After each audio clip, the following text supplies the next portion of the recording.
tusibeze kitendo cha Mheshimiwa Rais kuagiza vijana waliowekwa ndani waachiliwe.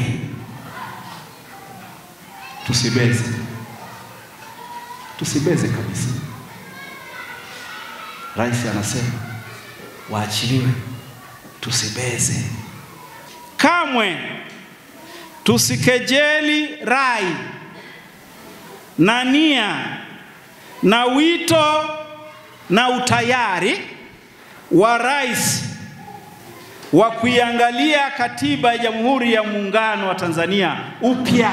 Sasa juzi kwenye kuzindua bunge, mama akasema as soon as possible, just tunakipata mapema iwezekanavyo katiba mpya iangaliwe.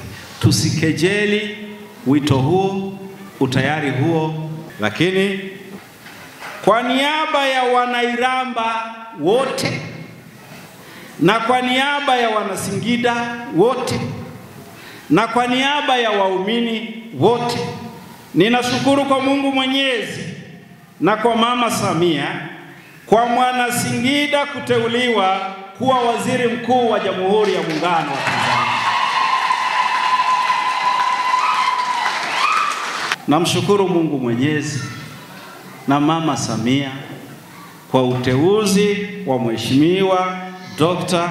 Mwigulu Lameck Nchemba Madelu kuwa Waziri Mkuu Jamhuri ya Muungano wa Tanzania. Mungu atukuzwe. Kwa kweli na sisi pia tunaungana na baba yetu, Baba Askofu Spirian Hilinti. Ameunga mkono swala la maridhiano.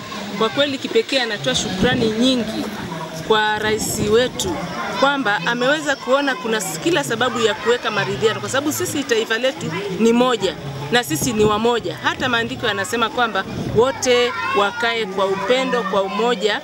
Kwa hiyo hata rais alivyosema kwamba kuna maridhiano, kwa kweli tunashukuru pia kanisa limeweza kuelekeza nguvu ya maridhiano ili wote tukae kwa upendano na umoja. Waziri mkuu ambayo anatoka katika mkoa wa Singida, ama hakika Mama Samia umetuheshimisha. Tunakushukuru sana.